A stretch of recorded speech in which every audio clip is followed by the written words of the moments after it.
Hola, continuemos con lo que estábamos haciendo de la ecuación de Klein-Gordon. Bueno, ya no como tal la ecuación de Klein-Gordon, vamos a trabajar más bien propiedades de la forma simpléctica y después de trabajar esas propiedades, analizarlas, intentamos ver si esa forma simpléctica es independiente de la hipersuperficie que yo escoja. Entonces, listo, recordemos cómo se miraba la acción de Klein-Gordon. Una vez yo usaba la descomposición 3 más 1, lucía de esta forma y era bastante útil representarla en términos de el vector normal a la hipersuperficie. Quiero aclarar una cosa y es lo que está escrito en rojo. No significa que el vector sea normal a la superficie respecto a una métrica euclidiana. O sea, recuerden que estamos usando métricas pseudo-Riemann, ¿sí? Perdón, quise decir antes métrica, bueno, no significa que sea normal a la hipersuperficie en términos de una métrica riemanniana, sino que es normal a la hipersuperficie en términos de una métrica pseudo-Riemann, que es la que estamos usando, pues porque localmente necesitamos la idea de que el vector dirigido temporalmente sea perpendicular al vector que representa la hipersuperficie. Pero esa idea pues tiene que permanecer de manera local, o sea que de manera local tiene que lucir como Minkowski, y la única forma posible pues de hacer eso es introduciendo un signo menos en una de las componentes del tensor. Usualmente uno escoge pues que sea esta en el caso de variedades planas y después pues sigue poniendo el resto con unos, o dependiendo de la asignatura que uno escoja puede escoger esta como más y el resto como menos, pero es importante el menos para preservar esa noción por lo menos de perpendicularidad entre los vectores de tiempo y el vector los vectores tangentes a la hipersuperficie que yo escoja. Listo, entonces teniendo en cuenta eso, pues es útil expresarlo en términos del vector normal, pero además va a ser útil tener en cuenta que la hipersuperficie que estoy trabajando es de Cauchy, o sea que estoy trabajando en un espacio-tiempo globalmente hiperbólico. Vimos ya en capítulos pasados qué significaba que un espacio-tiempo sea globalmente hiperbólico. Luego, con esa hipótesis implica también que exista una hipersuperficie de Cauchy y hay que escoger una de manera adecuada. Vamos a escoger una de manera adecuada haciendo también que pues estos vectores de shift se vayan a cero. También vimos hace unos capítulos un teorema que me aseguraba que yo podía escribir la métrica en descomposición 3 más 1 sin necesidad de los vectores de shift. Esos vectores de shift podía hacerlos cero y eso pues simplifica bastante las cosas. Entonces, listo, explicado eso, la forma simpléctica como tal adquiere esta forma, ¿sí? Es importante tener en cuenta la forma simpléctica porque, pues, no sé si se dieron cuenta, pero la forma simpléctica introduce una forma algebraica de hacer las cosas. Con eso me refiero a que estamos introduciendo un álgebra, ¿sí? Más tarde explicaré, pues, quizá, bueno, de hecho debo explicar qué diablos es una álgebra, pero, pero ustedes también se dieron cuenta que gracias a la forma simpléctica yo puedo definir productos escalares. Y si defino productos escalares, puedo definir em, espacios de Hilbert. Pero también vimos que en el espacio de Hilbert, o sea, resultaba que nosotros teníamos que escoger un subespacio que nosotros decíamos H+, pero que resultaba ser arbitrario, o sea, los elementos del espacio de Hilbert, este que escogíamos, tenían que ser, por ejemplo, listo, el campo más y veces otra cosa que también era el campo, pero qué sé yo, su escogencia era arbitraria. Pero esa escogencia pues la podíamos camuflar gracias a que existía una forma simpléctica que llamamos J, que cumple la propiedad pues de ser, perdón, una forma, eso se llama una forma compleja, que cumple esta propiedad, ¿no?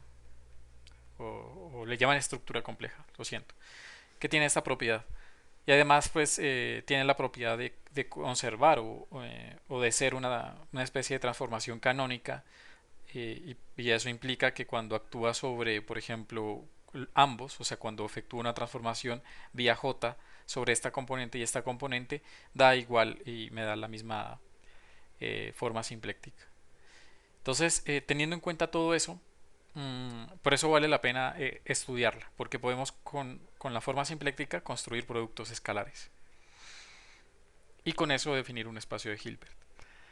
Pero bueno, también vimos cómo se obtenía el momento canónicamente conjugado. Solamente teníamos que hacer la derivada con respecto a el parámetro que represente el tiempo, eh, y pues ese parámetro como tal iba a ser el vector tangente a, a una curva de tipo timelike, la cual simplemente me iba a parametrizar cada una de estas slides, ¿sí? O sea, cada uno de las foliaciones. Era el papel que tenía pues esta curva, llamémosla gamma, parametrizada por la curva t, y por acá pues uno construía el vector tangente, en términos de eso escribía el vector normal, ¿ok? Entonces nosotros hacíamos pues el cálculo usual, esa derivación de Lagrangiano con respecto a esa variable temporal, casi que temporal. Sí voy a adoptar ya digamos esa noción de tiempo. Puede que no sea, puede que sí sea. Pueden llamarlo parámetro. Para mí, a mí se me va a escapar siempre la palabra tiempo, así que voy a llamarle tiempo. Pero tengan en cuenta eso, que puede no ser el tiempo físico, ¿sí? El que un observador con un reloj mida. Puede ser otra cosa, puede ser un parámetro que represente otra cosa. Entonces, pues nada, este es el momento canónicamente conjugado. Y resulta que si lo sustituyo en la forma simpléctica, da esto. Fíjense que las pi, recuerden, la forma simpléctica toma puntos en esto se llama el fibrado cotangente, o sea, en últimas puntos, dos puntos en el espacio de fase. Este es uno de los puntos, este es otro punto, y les asigna un escalar. Pero pi1 ya sabemos que se puede obtener en términos de las derivación. Esto es una derivación o una derivada direccional, podemos verlo como una derivada del i del campo escalar. Entonces, una vez yo hago eso, pues obtengo esta forma que está acá abajo. Si a ustedes les ha dado curiosidad, pues a mí me dio curiosidad en su tiempo, de ver por qué diablos es que definían los productos internos teniendo en cuenta los vectores normales, pues va a venir de aquí, simplemente de que nosotros tenemos una forma simpléctica, una estructura que va a inducir una forma algebraica de hacer las cosas, y cuando yo, claro, pues hay una dependencia en el parámetro de densidad de momento, que es este, y cuando lo sustituyo viene esto, ¿sí? O sea, no hay más explicación. Usualmente los libros como que lo postulan y medio, sí, algunos como que mencionan esa forma simpléctica, pero no dicen exactamente de dónde viene ese producto interno. Entonces de aquí va a venir. Listo, entonces tengan en cuenta todo lo que acabo de decir, tal vez abstracto, no sé, pero bueno, tenía que decirlo. Ok. Entonces, ¿qué vamos a hacer esto? Fijémonos que aquí hay una dependencia en donde yo integro. Por ejemplo, hago la integral de estas funciones que tengo por acá, pero pues n como tal es un vector normal a la superficie, normal de acuerdo a la métrica. Ya vimos la métrica esta de tipo pseudo-Riemann. Y además estamos integrando sobre la hipersuperficie. Y aquí tenemos el elemento de volumen. Ya con el elemento de volumen por aquí expresado en términos de las coordenadas sobre la hipersuperficie y el raíz del determinante, estamos viendo que el elemento de volumen es invariante bajo, eh, digamos, transformaciones coordenadas sobre esa hipersuperficie. O sea, me refiero a que pinten la hipersuperficie de siempre, pueden pintar unas coordenadas, qué sé yo, verdes, y después pueden pasar perfectamente a las coordenadas azules, o bueno, rojas, perdón, en este caso, y no va a pasar nada, ¿sí? No va a pasar nada porque resulta que, eh, pues claro, debe venir por ahí un jacobiano. Entonces, h con un cambio de coordenadas va a transformar como un jacobiano veces, bueno, jacobiano a la menos uno veces h, qué sé yo, en las otras nuevas coordenadas, llamamos las otras h1 o, bueno, h', ¿sí? Y el elemento, como tal, el diferencial de volumen, no invariante, sino el diferencial de volumen, se transforma con j y, y pues el volumen, qué sé yo, en las otras coordenadas que voy a llamarle las primadas. Yo le había dicho a esto densidad escalar de peso 1. Usualmente, bueno, resulta que el libro de Carroll de relatividad general dice, la verdad le da un tratamiento diferente, o sea, esto, yo por ejemplo, yo le llamo el peso a lo que acompaña aquí a esto, al signo menos, a este exponente. El de Sean Carroll dice otra cosa, él dice que eh, dado el caso, este sería una densidad escalar. Sí, o sea, la densidad escalar como tal viene por acá. Y que acá esto tendría peso 1 como tal. ¿Sí? O sea, sería una densidad escalar de peso 1. Mm, la verdad uno puede definir eso a conveniencia, o sea, definir una densidad escalar con peso 1, 2 o 3, dependiendo si aquí hay un signo menos o más, la verdad, uno lo hace más bien a conveniencia. Yo lo voy a decir, o voy a decir que pues me mantengo con mi definición, no con la de Sean Carroll, sino que voy a adoptar mi propia nomenclatura por el siguiente motivo. Aunque no es de mi propia, o sea, otros libros hacen lo que yo hago, así que, pues bueno. Pues porque esto, como tal, es una densidad. Yo ya lo había explicado. Sí es una densidad porque usted está dividiendo entre el elemento de volumen, pongámoslo aquí así. Es una densidad.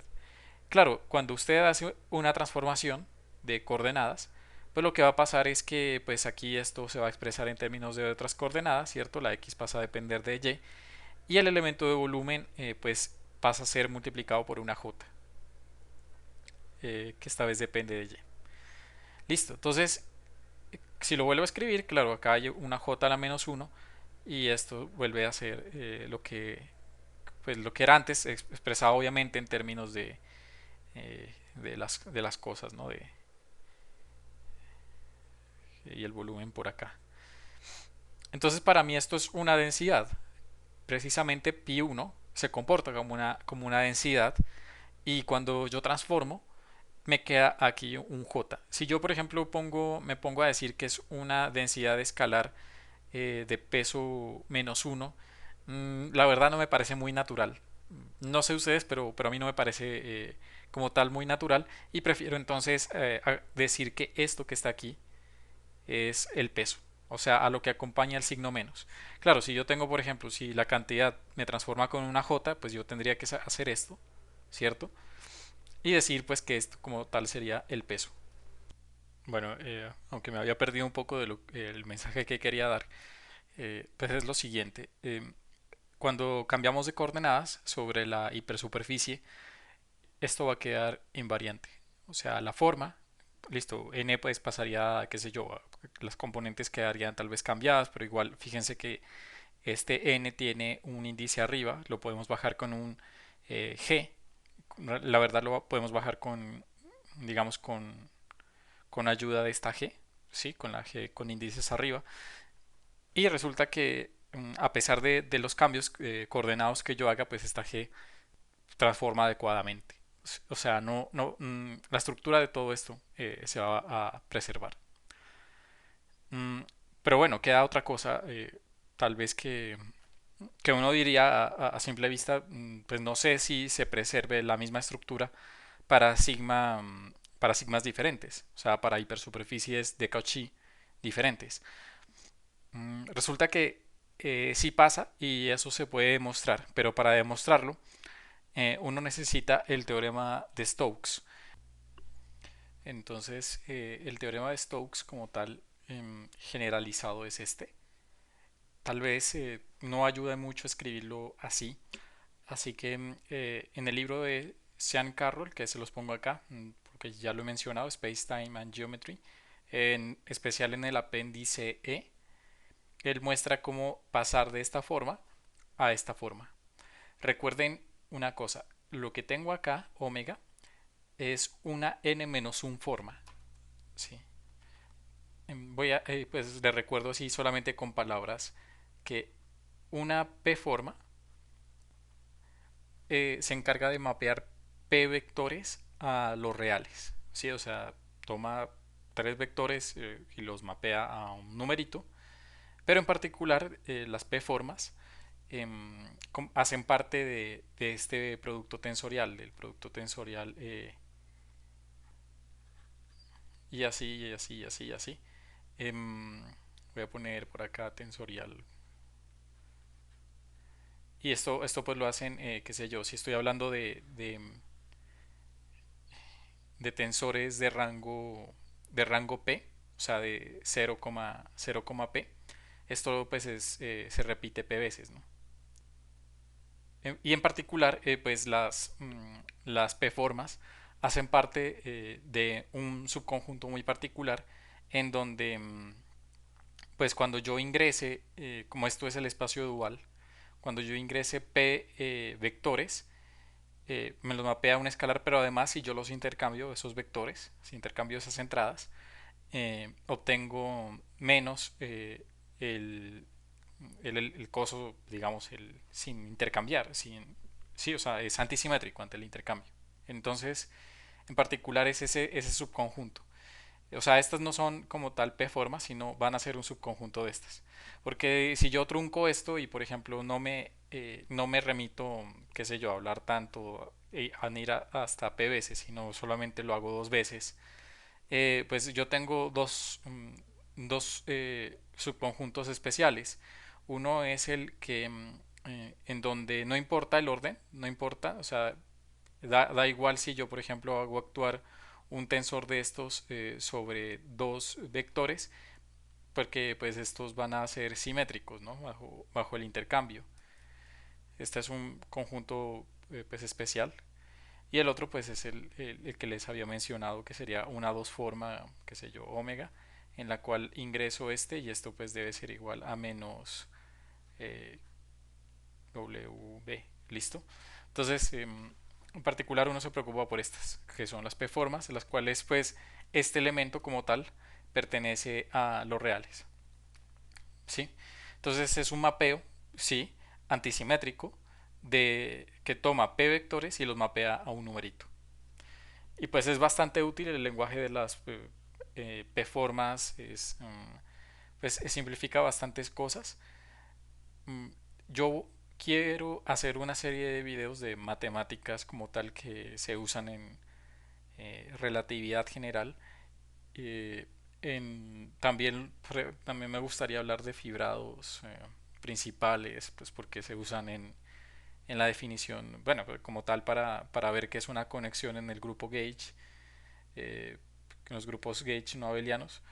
Pero también pues me gustaría ver fibrados principales porque esa noción de conexión eh, eh, y esa noción como tal de transporte paralelo que uno introduce es bastante interesante en términos de una descomposición, ¿no? Entonces, una descomposición vertical y horizontal le llaman. Y pues uno intenta introducir por ahí una...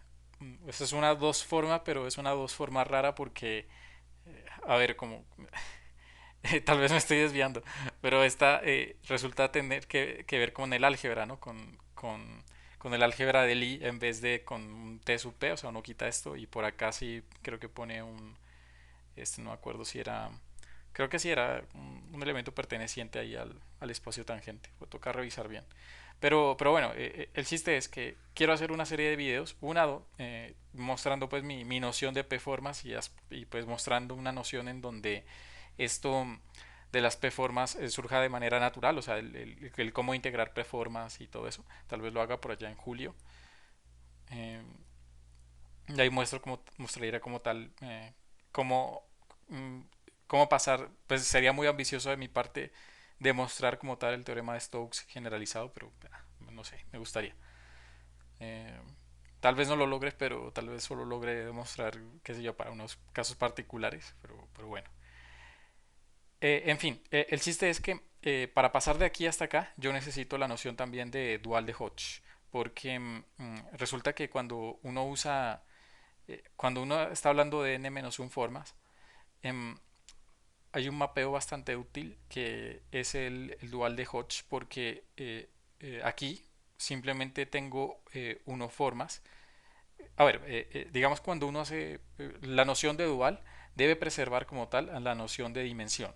O sea, tanto esta n-1 forma tiene que tener la misma dimensión que el dual que yo esté definiendo.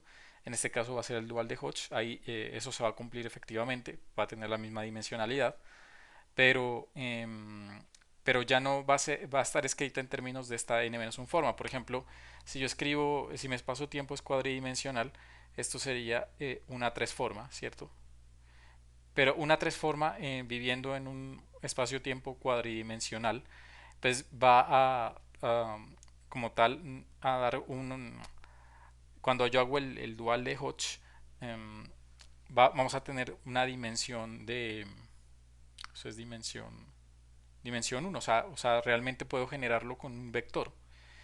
Y efectivamente cuando uno trabaja con el dual de Hodge, introduce el tensor de Levi-Civita y después lo expresa solamente en términos de un vector y ya está. Ese vector Vmu es el que al final va a aparecer por acá en estas demostraciones. Sí. Claro, por el otro lado yo tengo esta DEC, pues que es simplemente la derivada exterior de la, en este caso, esta tres forma.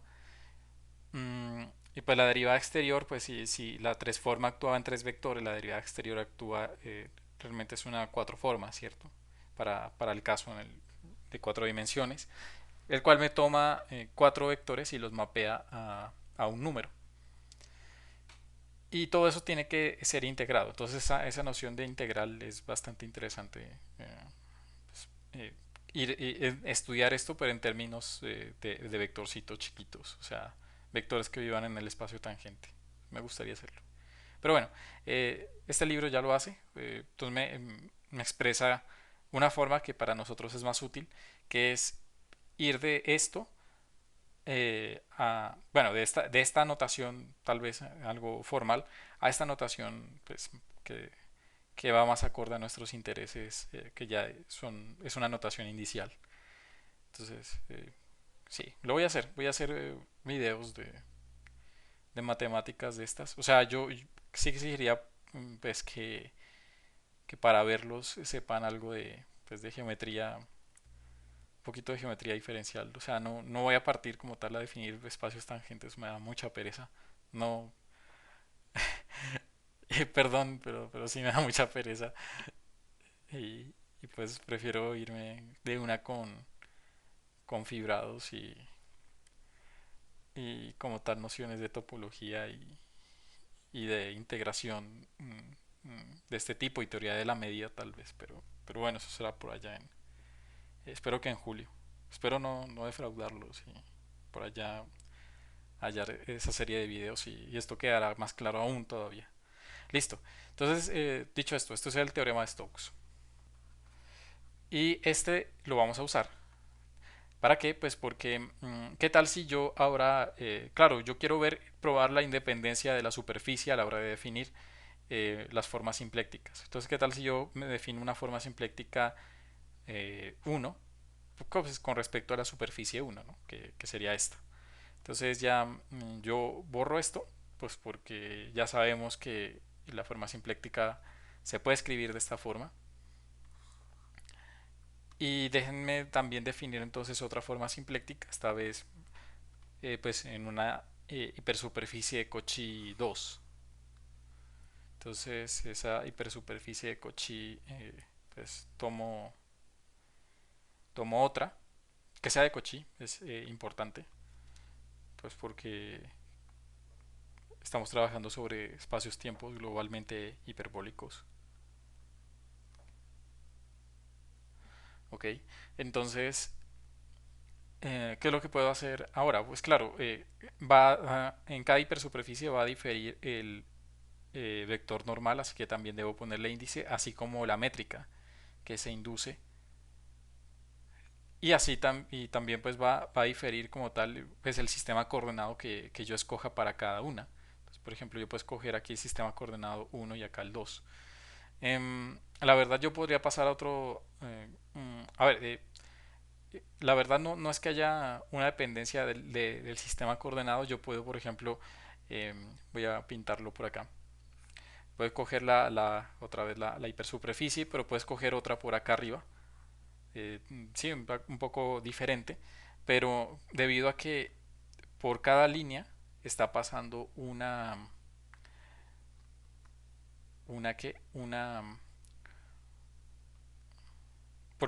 sí, por cada punto de este, por ejemplo, está pasando una curva de tipo time-like.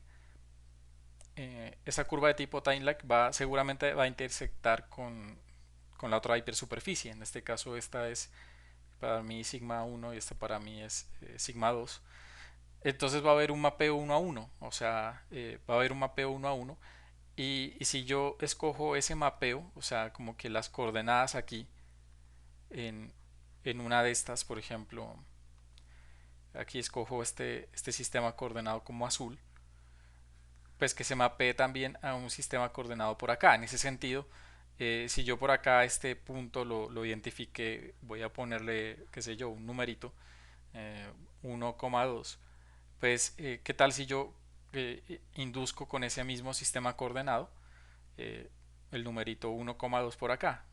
Sí, o sea, pues puedo escoger simplemente que, que esta hipersuperficie de Cauchy pues esté evaluada a parámetros de t diferentes.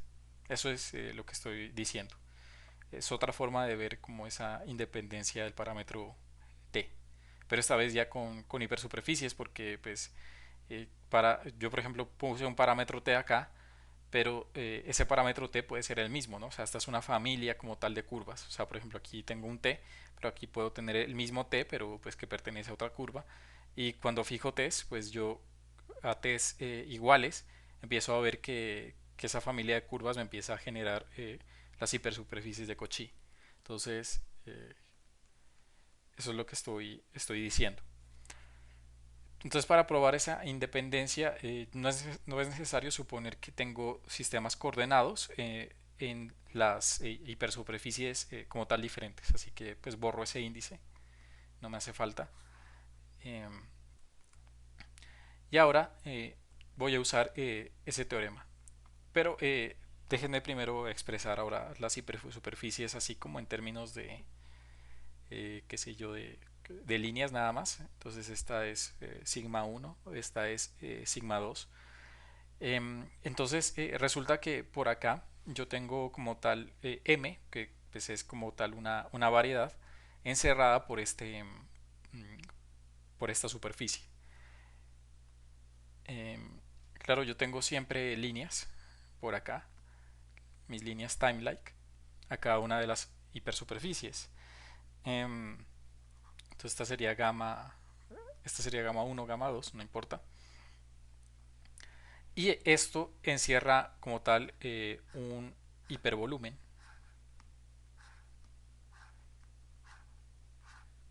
Recuerden que por aquí pues habría como tal un volumen, ¿cierto? Y cada una de estas recuerden también que tienen vectores normales. O sea, pueden ser un vector así. No tiene que necesariamente coincidir con esto, pero cuando pues el vector de shift se haya ido, pues como tal este vector normal va a coincidir eh, con el vector tangente a estas curvas. Y acá también pues este tiene un vector normal. Voy a llamarle este vector normal a la superficie 2, vector normal a la superficie 1. Y seguramente por acá también debo tener, pues recuerden que eso es una superficie y esto también. Esto también son superficies, así que deben tener su vectorcito normal a ellas. Voy a pintarlo así, la verdad no sé para dónde vaya, si para adentro o para afuera, pero ahorita van a ver que no es necesario usar ese tipo de vectores. Ok, em, entonces, ¿qué puedo hacer para ver si estas dos son independientes? Pues restarlas y ver si esa resta da cero. Eso es probar que ambas son iguales. Entonces voy a restar ambas hipersuperficies. Entonces esta, perdón, ambas formas simplécticas. Y nosotros vemos que, por ejemplo, esta, claro, pues voy a poner aquí un signo igual. Obviamente esto debe coincidir con este otro lado.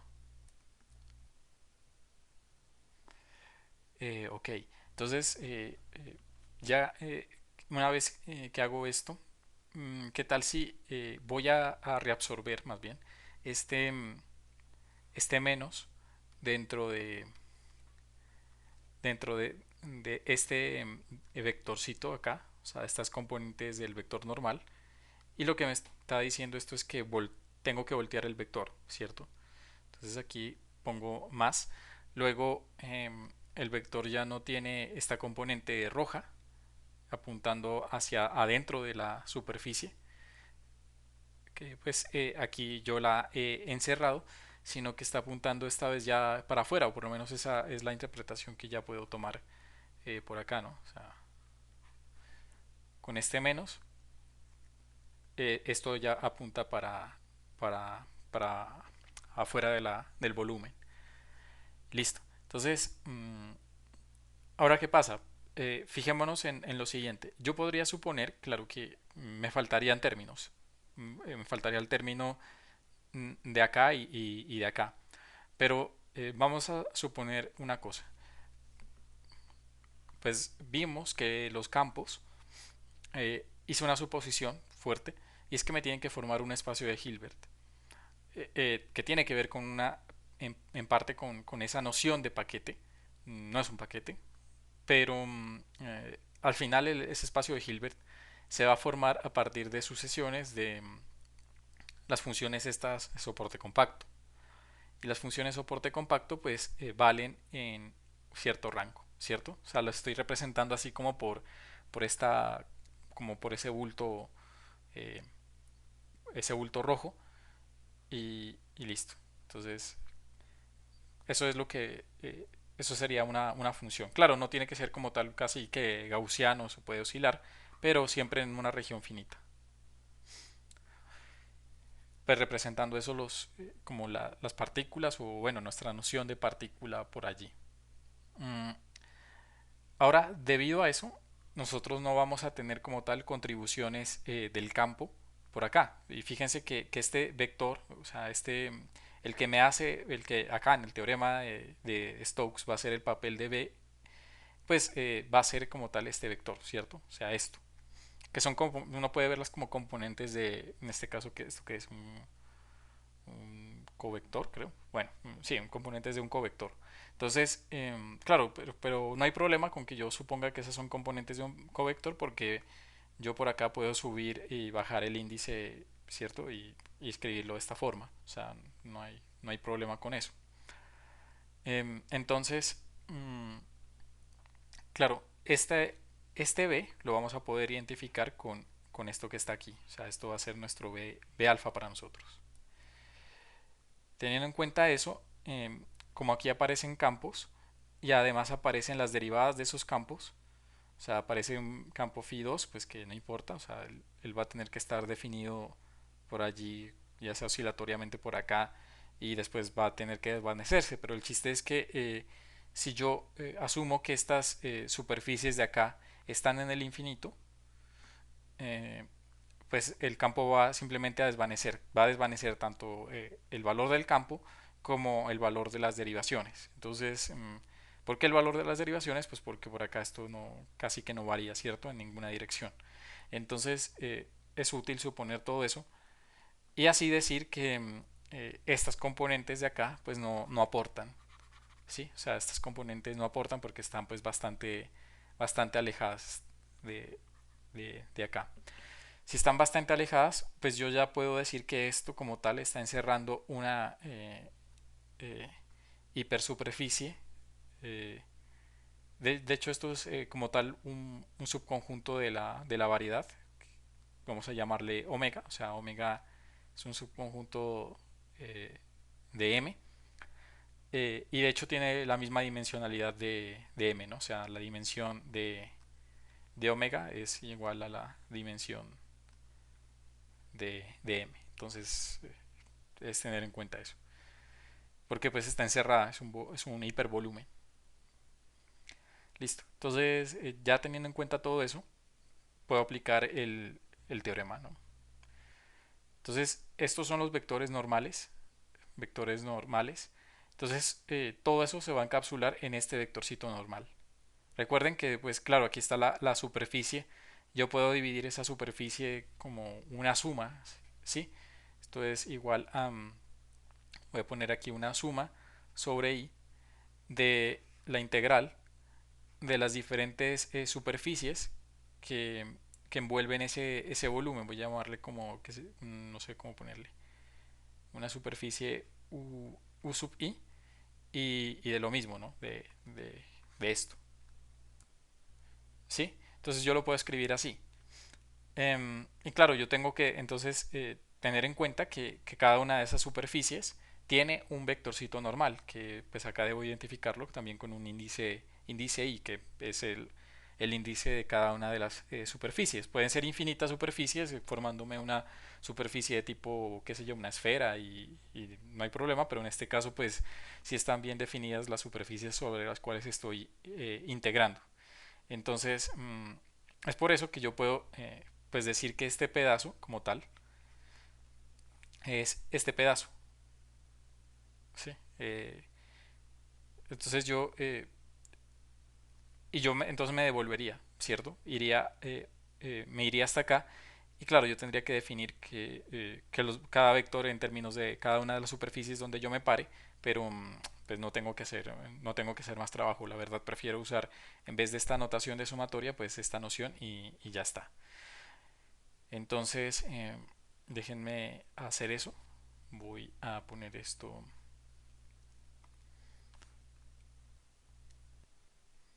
Listo.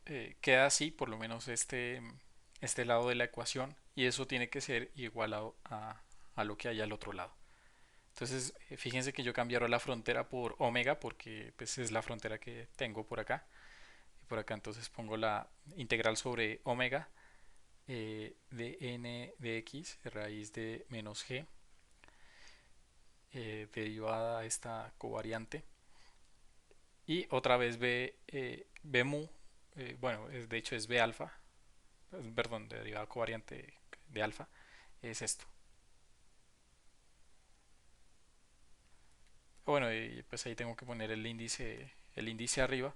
Hay otra cosa que tal vez omití, es que pues también, así como yo puse el índice y a los vectores normales, pues también se lo tendría que poner a la métrica. Pero, pero bueno, pues no se lo puse, sorry. Ok, ahora ya llegué a esta expresión de acá. Eh, Puedo ver lo siguiente. Puedo empezar a aplicar derivadas. Entonces, uy, voy acá. Entonces la primera derivación que obtengo es la siguiente.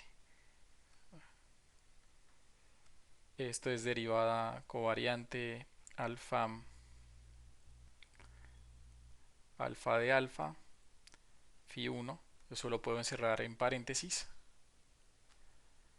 La siguiente derivada covariante, no, es pues esto queda sin derivar, pero pues la derivada covariante cumple la regla de la cadena, perdón, la regla del producto. Entonces me queda aquí de alfa phi 1 y derivada covariante de un campo escalar es la derivada, pero con índice arriba, ¿no? Porque pues tiene el índice arriba.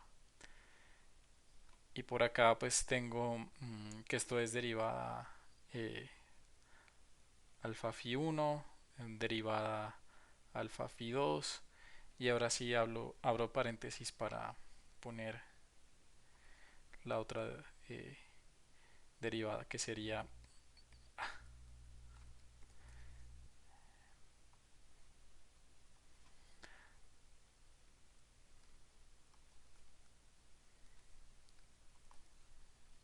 entonces phi 1 y covariante de esto. Listo, entonces ahora cuando uno ya se fija en esto, lo que resulta es que esto es la ecuación de Klein-Gordon porque, bueno, o aplico la ecuación de Klein-Gordon y esto no es más que m eh, por phi 1 y esto no es más que m por phi 2, ¿sí? Toda esta parte. Ah, bueno, pues esto, claro, como está multiplicado por phi 1, déjeme poner aquí el phi 1 de una vez y esto pues hacer que esto multiplique de una vez y tengo phi 2. Perfecto. Y tener en cuenta que yo aquí me equivoqué con el signo porque esto es un menos. De acá, es el menos de aquí.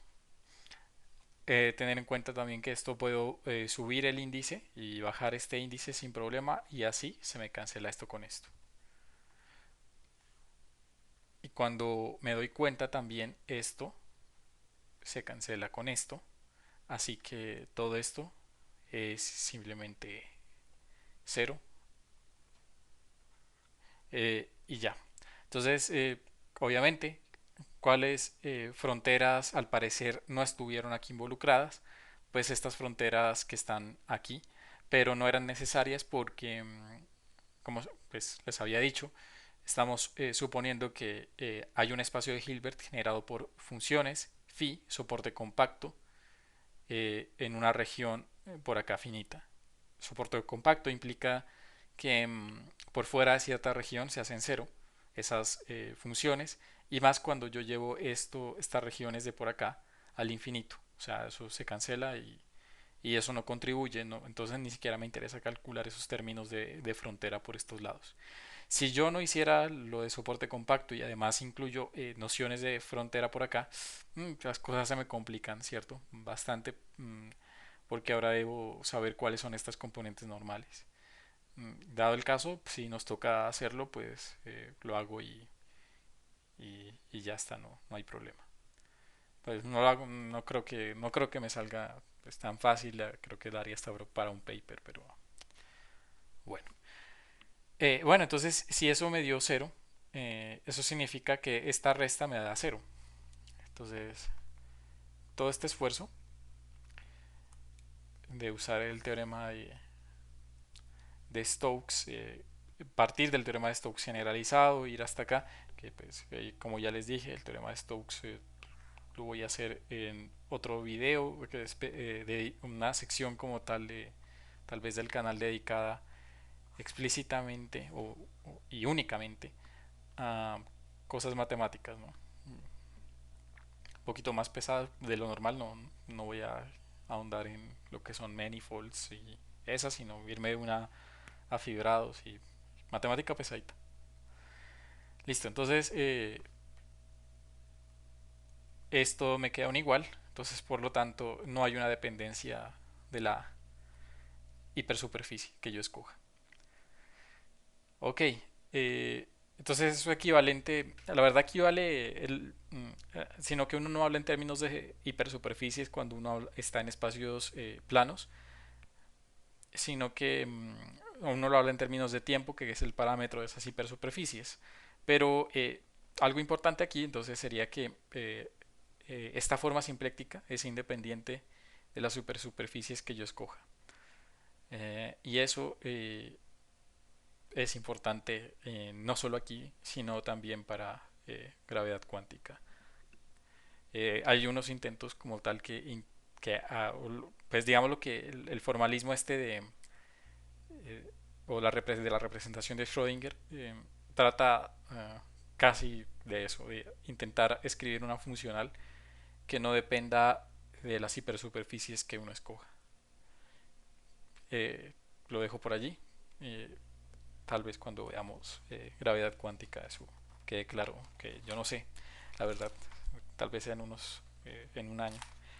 En fin, listo, eso es lo que les quería contar por ahora. Un trabajo largo, pero y también yo hablé bastante. Que estén bien, nos vemos en otro video.